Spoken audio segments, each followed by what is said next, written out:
The milk you pour into your coffee might seem like the smallest decision of your day, but it carries a surprisingly big story. One option comes from tiny beige nuts grown under the sun, the other from simple grains once known more for breakfast bowls than barista counters. They look similar, behave differently, and somehow manage to divide cafe menus, grocery aisles, and even friendships. So how did these two plant-based drinks rise to the top, and what truly sets them apart beyond taste and trend? Today, we're diving into how oat milk and almond milk became rivals, why people care so much, and which one might actually deserve the hype. Oat milk versus almond milk. How did this quiet competition begin? Let's find out together, right here on History of Simple Things.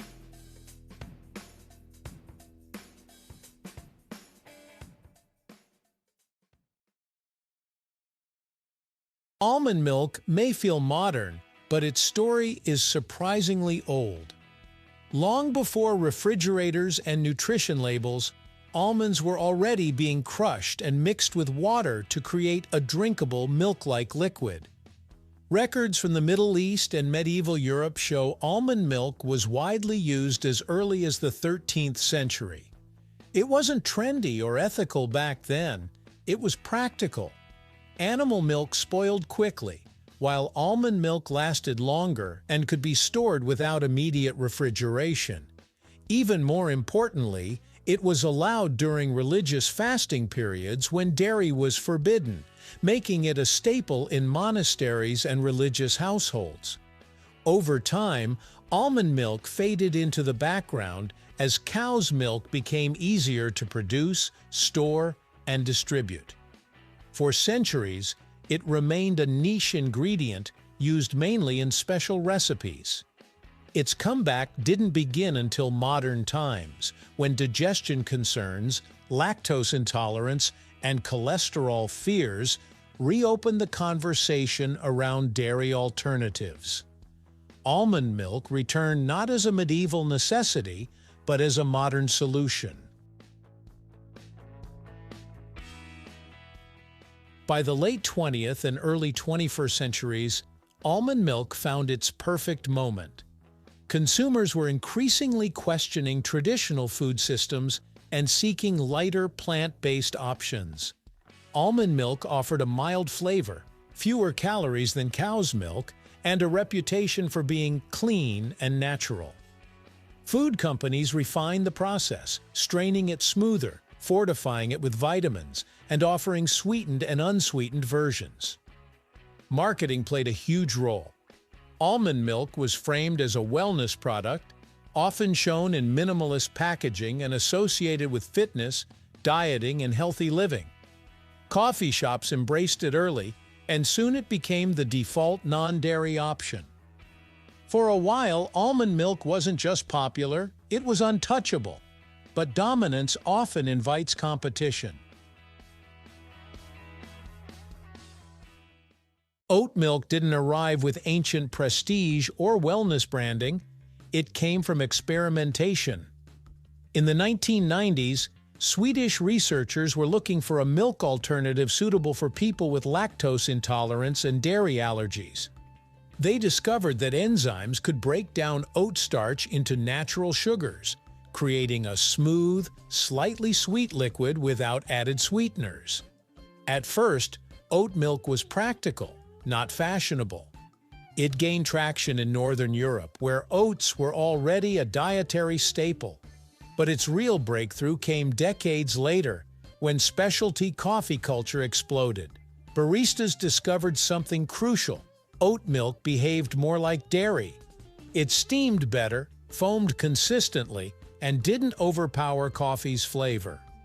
Once cafe culture adopted oat milk, the rest followed quickly. What started as a niche European alternative suddenly became a global sensation. One of the biggest reasons oat milk surged ahead was texture. Almond milk is thin by nature. Even when thickened, it tends to separate in hot drinks and can clash with coffee's acidity. Oat milk, on the other hand, has a naturally creamy mouthfeel thanks to its soluble fiber content. Flavor also matters. Almond milk has a distinct nutty taste that some people love and others find distracting. Oat milk is more neutral, slightly sweet, and often blends seamlessly into drinks and cereals. It doesn't try to announce itself. It cooperates. This subtle difference changed everything. Coffee shops began switching defaults, and customers followed. Oat milk became the choice not just for dairy-free drinkers, but for people who simply liked how it tasted. Despite the marketing, neither oat milk nor almond milk is nutritionally identical to cow's milk. Almond milk is naturally low in protein, often containing little more than flavored water unless fortified.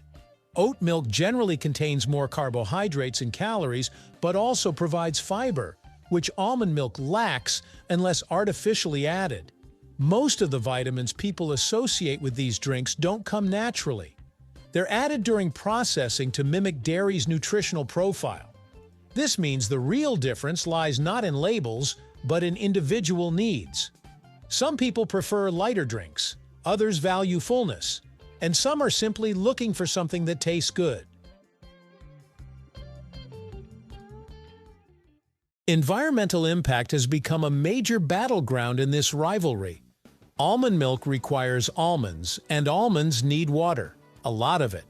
Much of the world's almond supply comes from drought-prone regions, which has raised concerns about sustainability. Oats, by comparison, require significantly less water and generally have a smaller environmental footprint.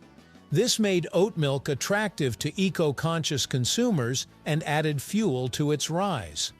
However, processing, packaging, and transportation still matter, reminding us that no food choice is impact-free. The answer depends on what you value. Almond milk still has history, familiarity, and a loyal following. Oat milk has momentum, versatility, and growing cultural relevance. They coexist not because one failed, but because people are diverse. This rivalry didn't eliminate choice, it expanded it. So the next time you pause in front of a cafe menu or supermarket shelf, remember that you're not just choosing a drink. You're choosing between centuries-old traditions and modern innovation, between nuts and grains, between two very different paths that somehow led to the same glass. And now that you know how the story unfolded, you're better equipped to decide which one fits your life. Thank you for watching. If you have suggestions for our next video, feel free to share them in the comments below. We'll be sure to give you an acknowledgement for your contribution. Thank you for joining us on this journey through the history of simple things. Don't forget to like, subscribe, and stay tuned for more stories woven through the smallest details.